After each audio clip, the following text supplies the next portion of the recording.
Hello, everyone, and thank you for joining Randstad Enterprise Talent Navigator Series Global In-Demand Skills Webinar 2024. My name is Attila Kerkes, and I'm a marketing business partner at Randstad Enterprise, and I will be your host this afternoon, morning, or evening, of course, depending on wherever on the world you are at the moment. Before we begin, let's review a few housekeeping items. First, at the bottom of your screen, there are multiple tools that you can use. All of these tools and also the slides are resizable and movable, so make yourself at home, and you're welcome to move around them and get the most out of your monitor space. If you have any questions during the event, you can submit them through the Q&A engagement tool. We will try to answer all of these at the very end of our event, but if a fuller answer is needed or we run out of time, we will come back to you for sure. All of the questions are recorded. The same goes, by the way, for any technical problems. Please also submit those via the Q&A, and we'll make sure to do our best to help you resolve them. As always, a recording of the event will be available after the event concludes and can be accessed using the same audience link that we sent you earlier. However, everyone that registered will receive a link to the on-demand version of our session, and will also be available on our website as well. So after all the housekeeping, let's introduce our speakers. So we have with us today Joost Heins, our Global Head of Intelligence, and Matt Górecki, our Talent and Market Intelligence Manager. So let's not waste more time and dive right into our session. Joost, you have the con. Thank you so much, Attila. We are very excited to be here with you today.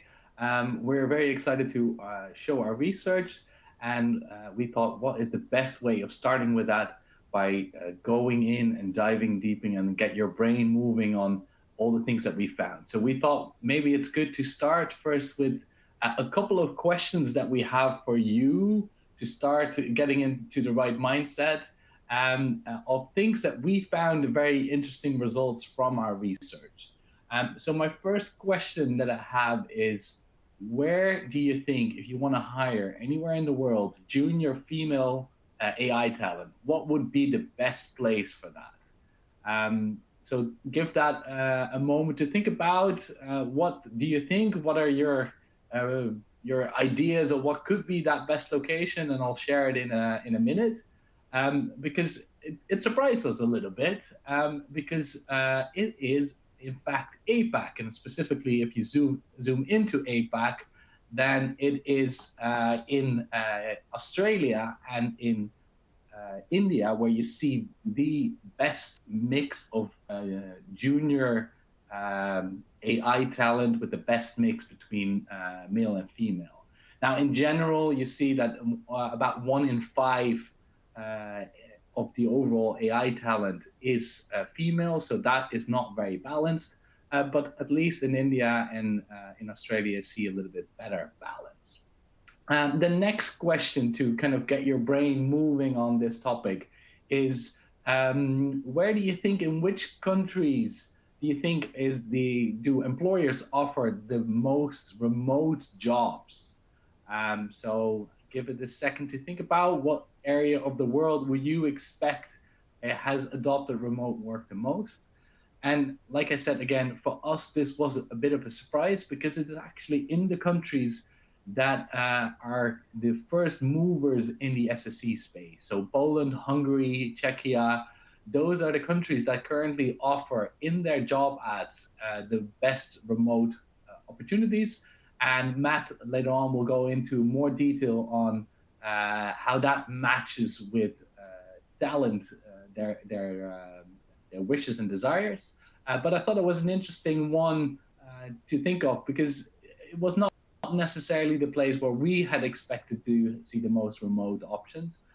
Also interesting to see is that with Mexico and Romania, there are definitely countries that have also adopted a lot of SECs, but actually it's a little bit lower there. And our theory on that is that you see the countries that have moved earlier in that SSE space, that they're already used to working independently from other locations for companies, and therefore are a bit more comfortable in offering that remote work.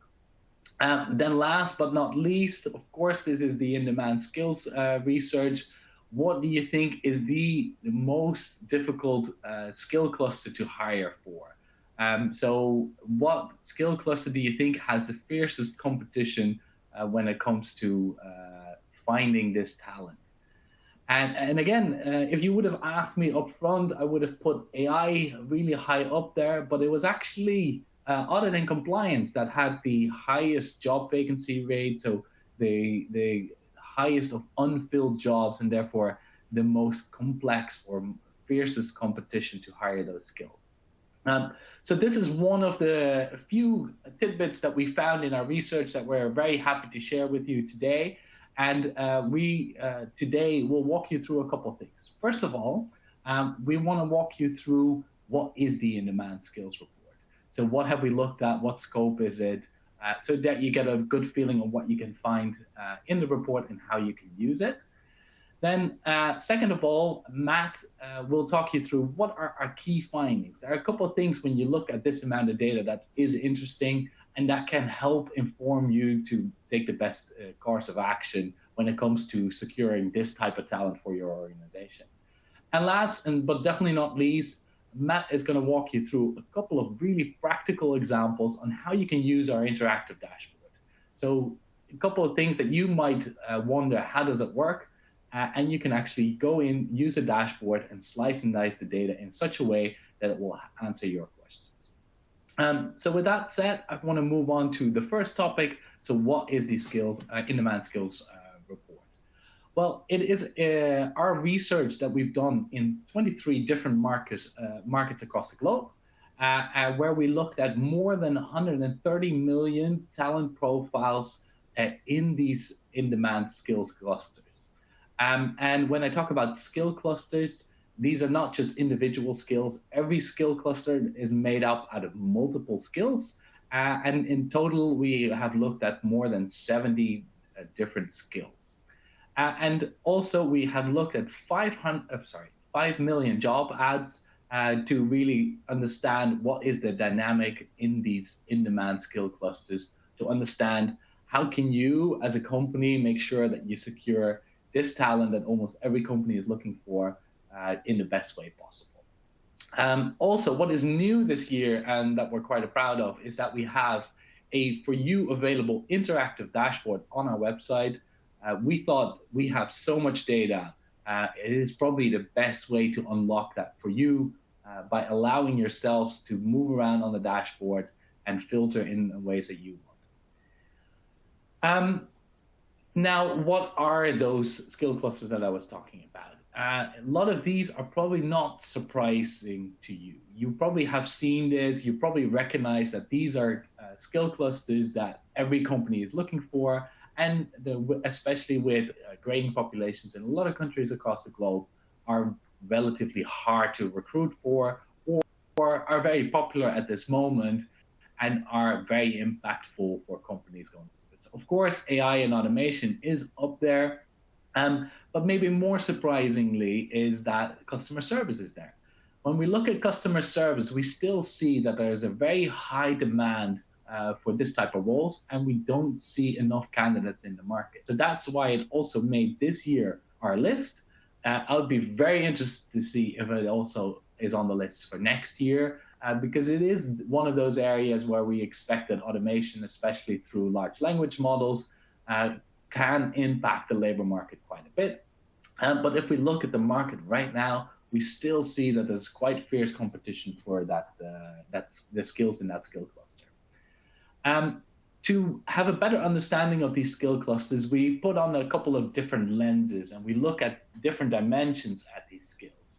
Of course, compensation on what the talent asks for working for your company, and the salaries and the cost, of course, that comes out of that is an important factor for you as a company when you're hiring this type of talent. Also, gender diversity, see if you can get the right male-female balance in your organization is very important and is an area that we have made available for you.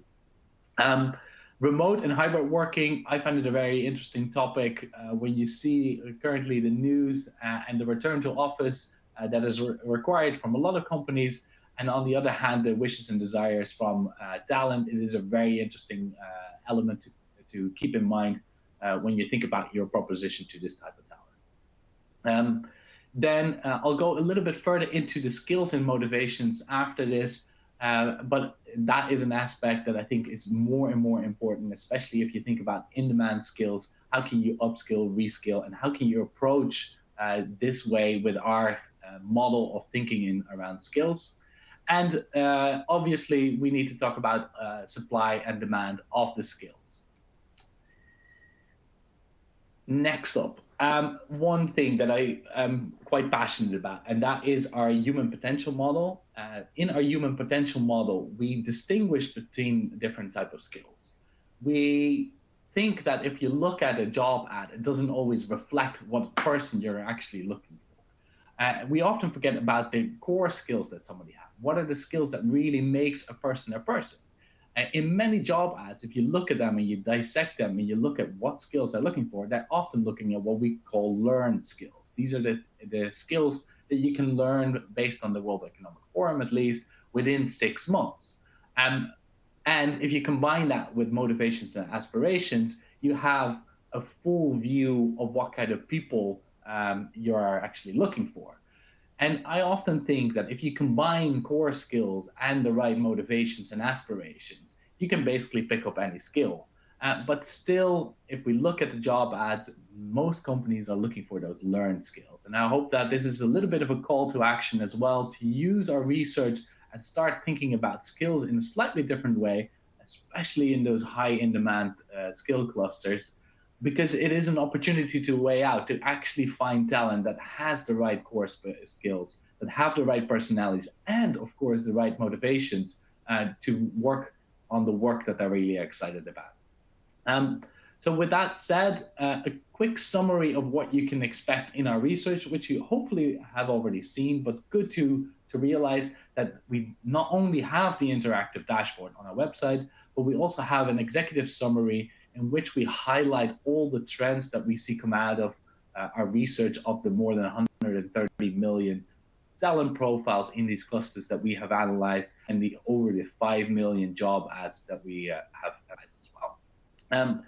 So with that said, I really would like to hand it over now to Matt, who is the brain behind this whole research and knows every little data point by heart. And so please, Matt, take it away. Thank you very much, Joost, and hello, everyone. Thank you for being here.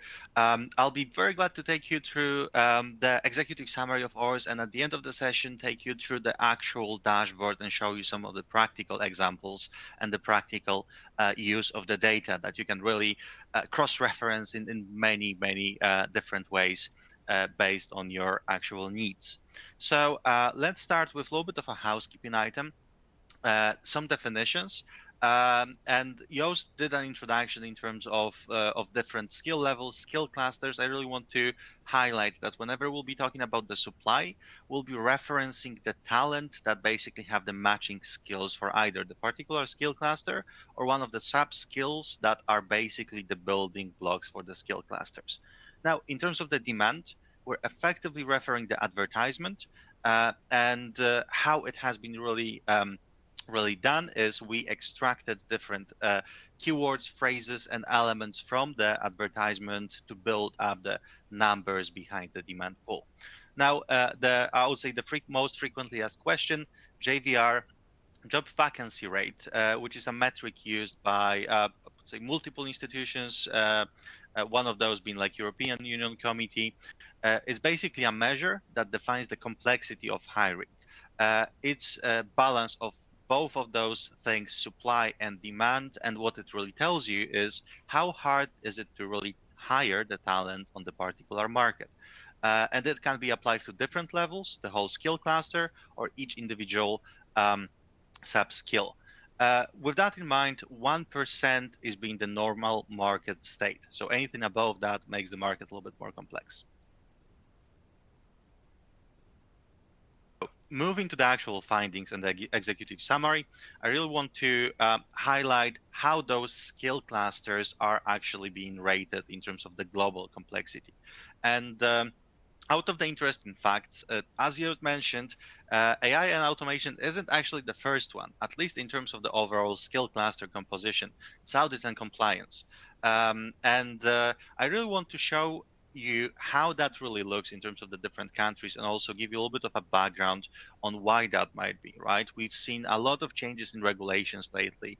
We've seen the rise of the remote work, and basically that being like one of the key core components that is there to stay.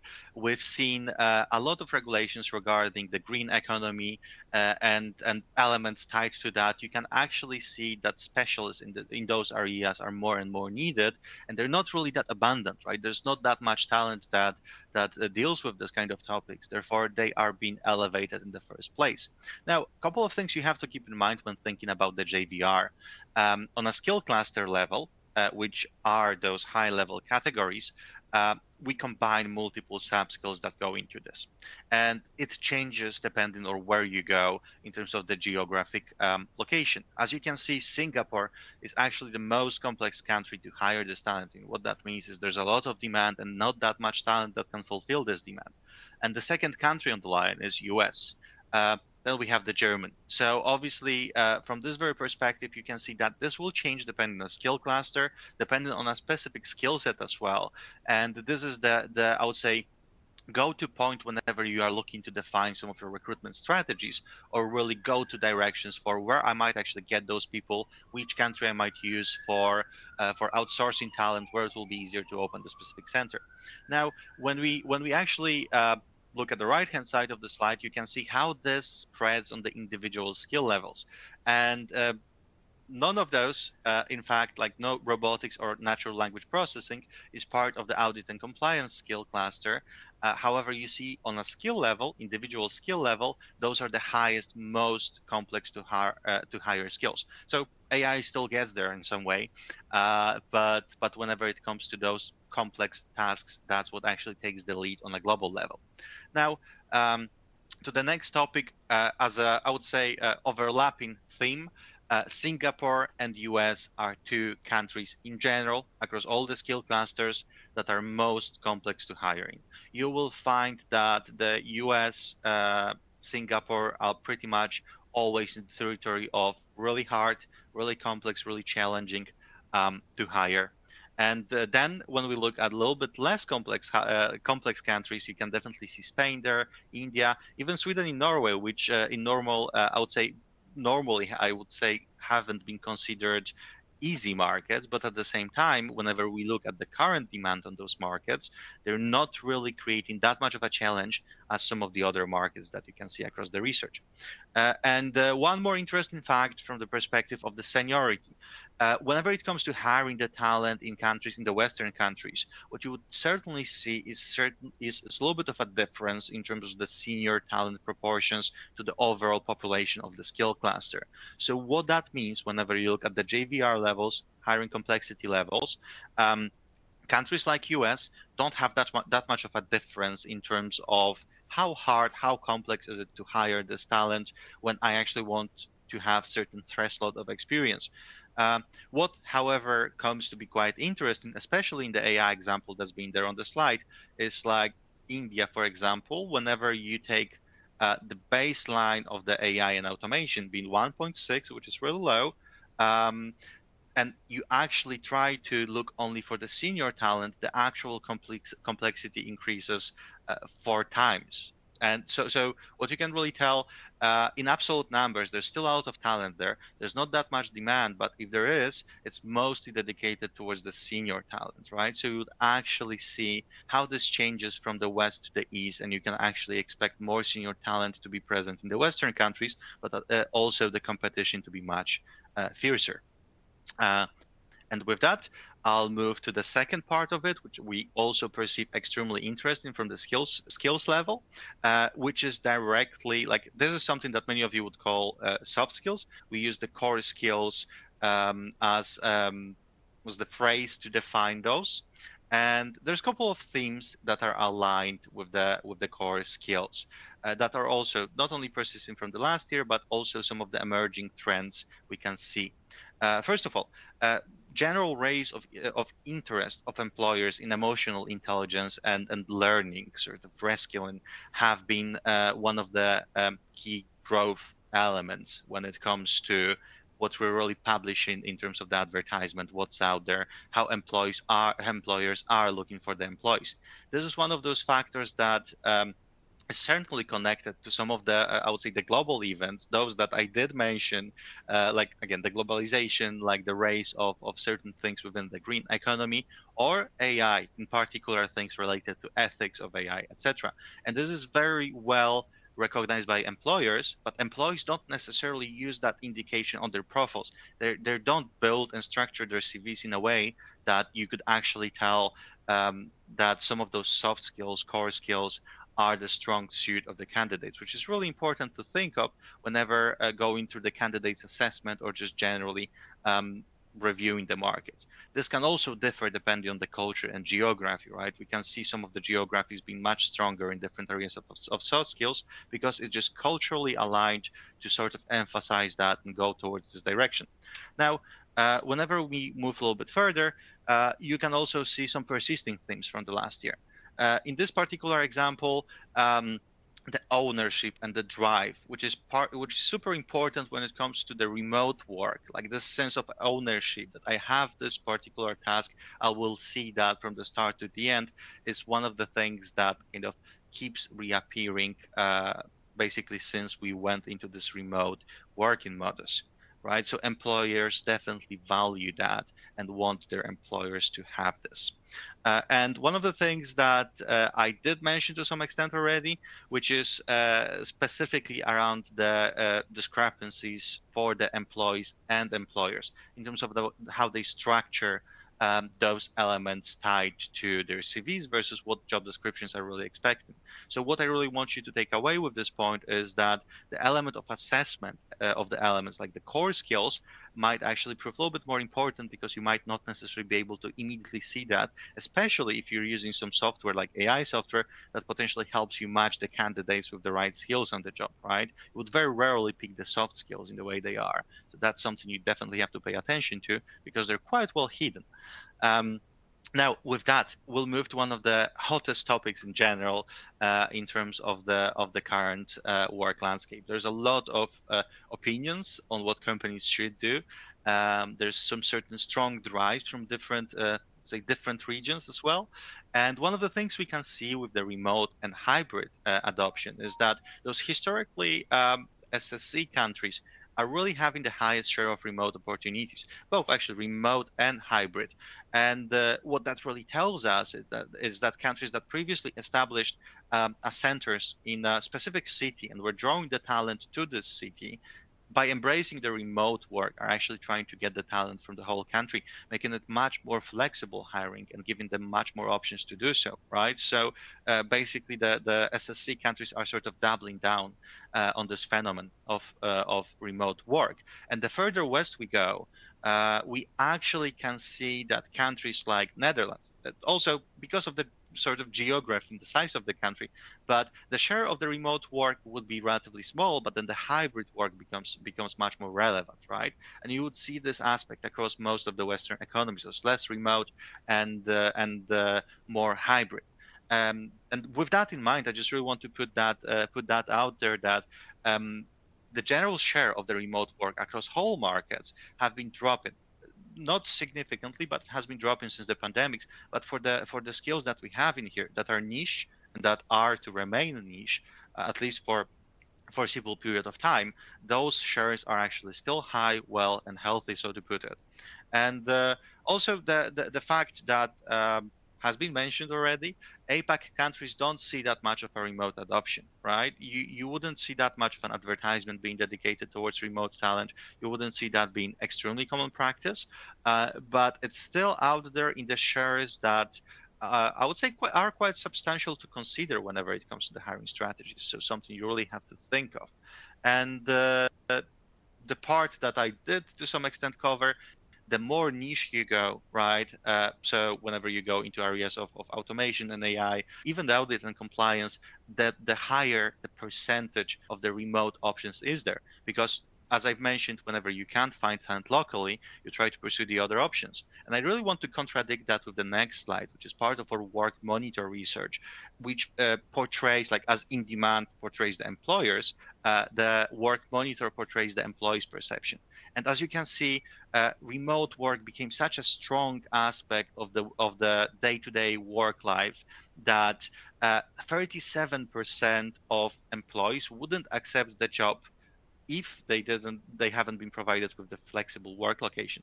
So that's extremely high number considering where we were 5 years ago, right?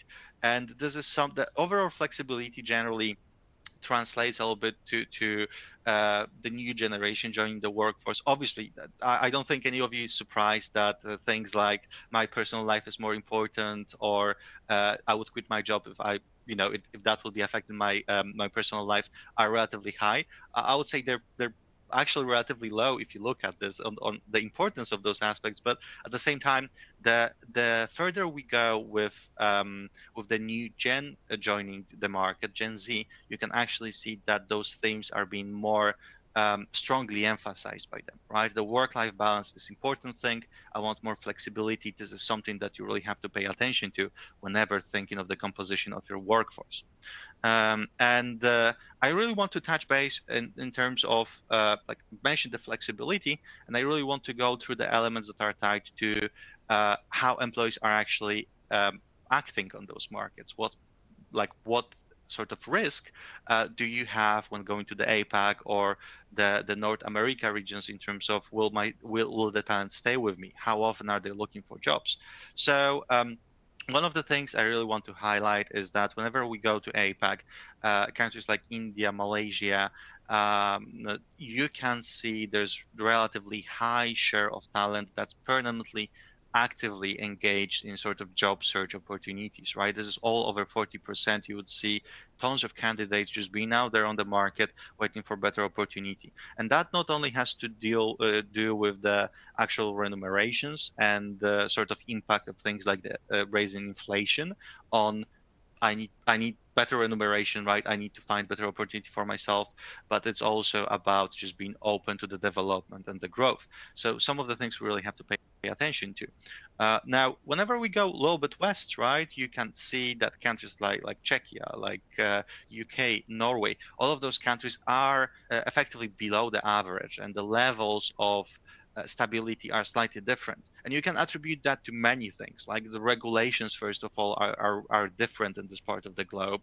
So whenever you're in a job for a longer period of time, you're better protected in a way. And at the same time, you wouldn't really be risking that in sort of unstable market, which ours has been perceived as such for quite a time. And you would see that those tendencies of people looking for a job actively, updating their CVs, it's not that persistent out there, right? Something I did already mention, which is work-life balance and pay being two most important factors. We'll actually get to that in the next slide right now when it comes to what makes me accept the job, right? And there's, as you can see, this is actually strongly emphasized in the work monitor as well. 55% of the people wouldn't accept the job offer if it wouldn't offer significantly higher pay, which also has to do with the general stability, right? I need some solid incentive to actually change my job. I need solid incentive to sort of help me with the change. And obviously the work-life balance is the second element that's out there. Whenever you look at the importance of those factors, it's I don't think that actually changed across last decade, but those are the things that 93% of the respondents portray as the leading indicators. And just bunch of the statistics in terms of the elements, general, I would say, well-being elements from the work monitor as well, and all of those are really around the work life and the development. And what I actually find quite interesting is that there's quite a significant share of employees that value the stability to the level that they're happy to stay in the role, even if it doesn't offer substantial development opportunities, right, or the career progression. And actually, substantial percent of them do not really want to pursue the career progression. They want to stay on the current level. And this is obviously tied to, well, I don't really want to do more. I'm happy where I am, as long as I'm compensated fairly, right? And not many people might actually perceive career progression to be worth it. That's the generational aspect that has been happening very lately on the markets as well. So with that, I want to move to also really interesting factor and something that has been quite persistent in terms of our in-demand research bits in terms of the last years. And as you can see at the bottom, most of the skill clusters still has this bias in terms of the gender diversity. This is declarative gender, by the way. So we did the male and female based on the people who declared they are male or female. And for the tech roles, approximately 21% of talent is actually female, the rest is male. However, this is also something that changes depending on the geography. As you can see, actually Romania is one of the leading countries in terms of the balance when it comes to the enterprise in-demand talent. You would see most equal split or in terms of the let's say overall skill clusters, or in terms of the very technical skill clusters, you would actually see I would say more significant shares of the talent being female. For example, 30% in the AI space rather than 20. That's been kind of the usual thing on a global level, right? Then we have this little aspect that you always mentioned about the talent that's joining the markets. Whenever you look at the Western tendencies, you would still see that majority of the talent that enters the space of the tech, whether that's AI, whether that's cloud, they would still be working in favor of the male talent. However, when you move to the APAC region, countries like Australia, countries like India, you can see 44% of the talent that lately joined the market pursuing the career in things like AI being female. So this is a promise for the future in terms of how the structure of those markets might shape. You can see some of the first generation talent in the AI space to be much more diverse because of the development opportunities it offers, but also because of the obviously the certain perception of this being something that's worth my time, that's something that's paying very well, might actually pursue my career in this direction. There's so many things to explore. And one last thing in terms of the general composition of the clusters, customer service roles, finance roles, marketing roles are certainly seeing more diversity, right? In many cases, in many countries, you would actually see much more balance in this regard. So, like 50-50 split or even split going in favor of the female talent, which is something that, well, ideally would also be translated to the tech talent in a long term. And that was the last part of my executive summary. What I really want to do right now is take you to the practical aspects of things. So really share some of the dashboard use with you. And we'll go through three cases. One related to building the location strategy. The second one, evaluating the elements tied to hard to higher skills. And the third one, the diversity strategy. So without further ado, I'll just start sharing my dashboard screen with you. And for those of you that already played around with the dashboard, I just want to emphasize that we're basically giving you all the room to play with, all the data that you wanted. I do firmly believe that's the only dashboard out there that gives you such a flexibility in terms of just reviewing the different elements that you might be interested in with your own perspective. So we really want to make sure that you feel that it's engaging enough and that's something that actually gives you value. And whenever you want to take a deeper dive into your particular roles, your particular case, you can always reach out to us and we'll be happy to explore what sort of options we have. Now, on the dashboard, you will be able to find a little bit of introductions. I'll get back to this visualization in a second. And you'll be able to find the executive summary just right here, as well as the definitions of what markets those are and what each particular section on the dashboard does really represent. So you have a little bit of FAQ being available to you straight away. Now, with the use case, right? What I really want to show you is this particular visualization that's a compilation of those sub skills that are creating the skill clusters. So let me give you an example of the AI, right? Whenever, oh, I actually have to do the reload. Um, bear with me, please. Um, there we go. It's been too active for a little bit too long, too inactive for a little bit too long. So whenever I go to the AI part, I can see those are the skills that are relevant from the AI perspective. What I can see in here as well is the JVR. The further right we go, the more complex it becomes to recruit this sort of talent with this sort of skills within this skill cluster. And the further up we go, we can see what the demand on the local market is. And I want to use example of Netherlands. If you actually happen to be willing to open an automation hub, automation center in the Netherlands, what you can see in here is that robotics will be one of the most challenging skills to really look for, right? Then you have ethics and compliance, NLP. Um, this is actually computer vision, and some of those elements might change whenever you start considering all the things I was saying before, which is first of all remote work and some of the neighboring countries to potentially feed into your talent funnel, right? So if I go to Germany, for example, which is traditionally considered a relatively hard to hire country, but it doesn't have that high level of demand for AI in particular, as you can see, right? So I can look at the robotics. We went a little bit down in terms of how complex is it to hire this talent, but we also went quite I would say quite significantly down in terms of AI and infrastructure. It's like one of the most technical parts of the skill cluster, right? And you see machine learning actually made it like all the way to 3%.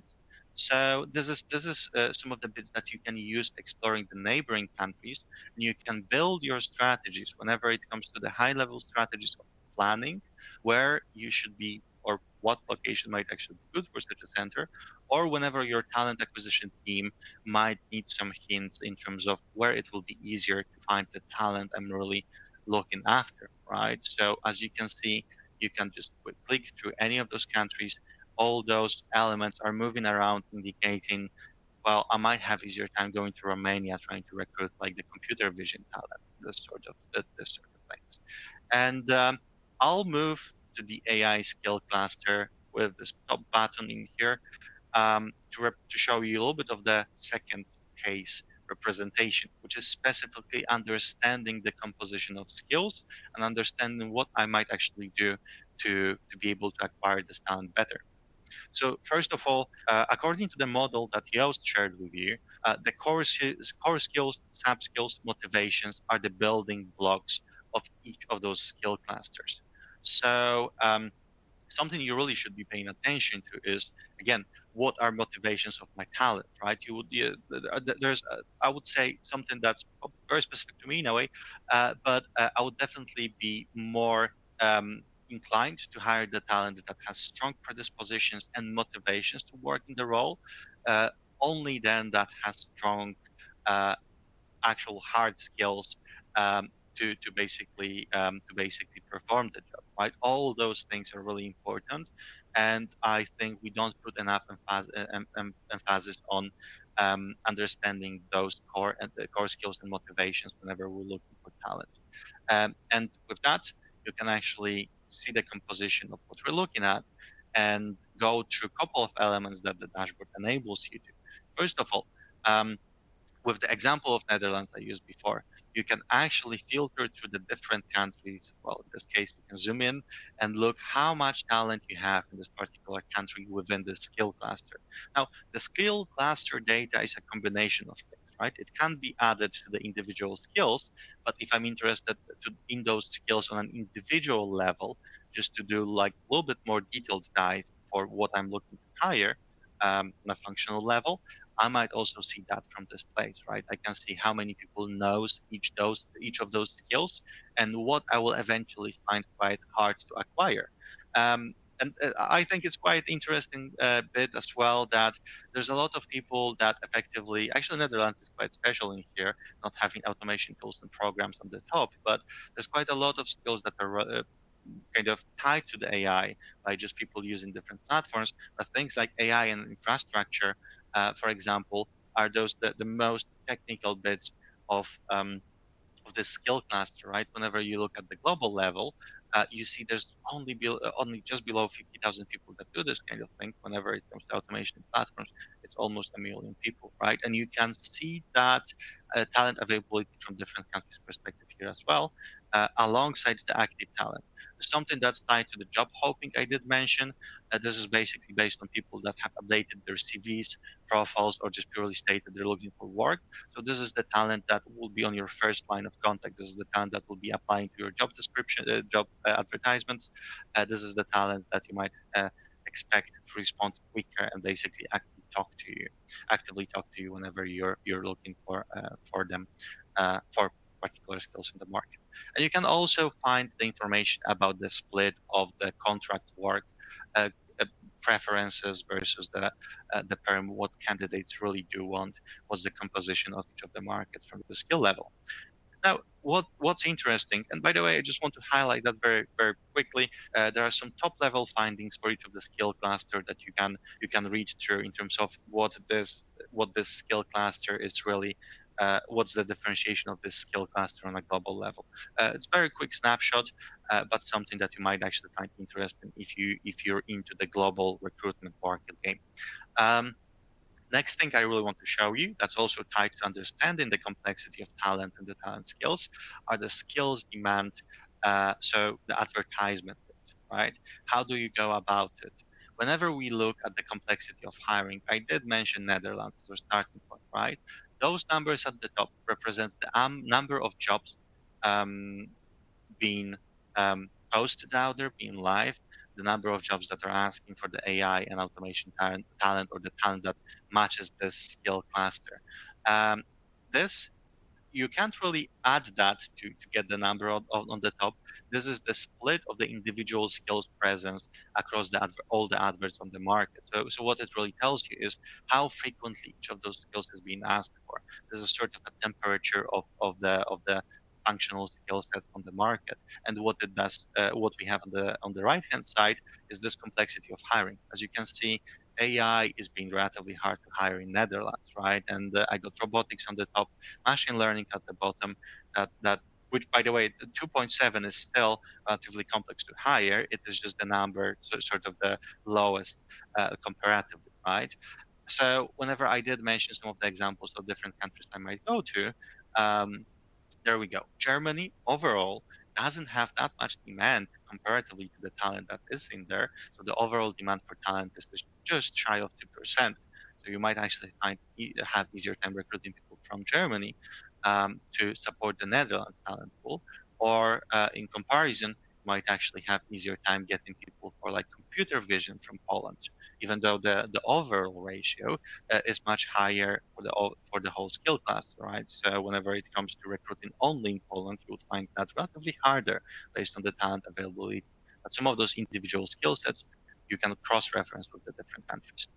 Um, and I want to follow up with some information on the compensation, which is I would say the very high level of what you can expect from each of the countries in terms of the skill cluster, right? So whenever you look at the sort of low, high salaries, what you can really plan around, this obviously significantly changes once you add some specific skills or once you take a deep dive into each of those individual functions for the skills. But this is something that we could provide you with as well if you are interested in pursuing the details, I would say. Nevertheless, we removed the extremes from there. As you probably are well aware, some of the jobs in AI can pay much more than that, reserved for like the most seasoned specialists. But at the same time, you can use that as a great comparison of the cost calculation, how expensive it would be if I consider this talent in a specific region. And one of the more interesting parts of the dashboard, the remote and hybrid working specifically, which is on the left hand side, you would be able to see the supply in terms of the remote work. So what candidates say they want to do, how they want to work, and also the hybrid option. So the preferences of the candidates are on the left hand side, remote the light blue, hybrid the dark blue, And this is also split by the individual skill clusters. So what it actually tells you is what talent prefers. When we use the Netherlands example, right, you can see that talent preferences are relatively, I would say, similarly split as they are on a global level. But whenever it comes to advertisement on the right-hand side, which again, the darker color is the hybrid, lighter color is remote, you can see that the employers are much more inclined to offer the hybrid opportunities than the remote opportunities, right? And using this, you can definitely look where I actually have a chance of attracting the talent. This is something that can benefit your strategy in terms of finding out where this sort of an option would be more beneficial, more attractive, considering the market state, versus how it really works out from the perspective of any neighboring geography, right? And as you can see, there's basically twice as high share of candidates that want to work remotely or in a hybrid mode. In terms of Germany, that's even higher um, than the offers on the market. Nevertheless, we still find the hybrid and remote to be really high for the in-demand skills. It's well over 20% in many cases. Obviously, it differs by the skill clusters in terms of things like customer service or engineering. This is something that's much less popular. Also, very often in the finance industry, you wouldn't find those options. But this is the tool that you can really go into and you can play around with to find out, okay, so where am I competitive? This is something that you might use to rethink your strategy to better attract the talent, or just use all those markets around, or even in the further parts of the globe to be your target areas based on what talent prefers versus what the local competition looks like. And with that, I want to move to the gender diversity part and planning your diversity really using some of the dashboard elements. As I did mention, the technical skills are relatively um, well imbalanced, right? You would see 79% of the AI talent actually being male, only 21% being female. Now, please don't look at this from the additive perspective. Those skills compose different roles within the skill cluster, right? So you can't really take an average and receive that, but you then also know which of those individual functions, skill clusters, is more diverse than the other. Right? So using that, you can really play around with different views and different opportunities for how does it really look for my country, right? I go to Netherlands, I see that we're actually below the average with the talent that's out there. Ethics and compliance is actually a little bit more outstanding, let's say. Whenever we go to country like Portugal, for example, to look at the talent, you see those numbers are slightly increasing, right? I have much better chance of finding some balance in the Portuguese market. Uh, Keeping in mind this one factor that those are the shares of the talent, right? This is the composition of the local market. The absolute numbers would be different. If you chose India, for example, right? You would see that some of those like AI infrastructure and tools would be much lower, but relatively the absolute number of the stand would be mostly higher than what we can see in the West just before because of the country size. Now, you would expect the same in the US. There's a thing I didn't mention previously, but US is basically the biggest demand generator, right? Whenever I did mention that the seniority for the profiles for the supply in the US is higher, you would also see that US is in many cases responsible for 1/3 of the demand for the particular, I would say, highly specialized skill cluster. So you can also see that US is being a little bit differently diversified depending on the skill cluster. But whenever I go to Romania, I can see those ratios actually moving further left. So this is also something you can use to potentially build and think of your future strategy in terms of the diverse talent hiring and where you actually have the most chances of finding diverse talent, depending on the individual skill set that you might want to use, that you might find interesting. And also we have some of the global insights listed under each skill cluster, relevant to each skill cluster, just down here.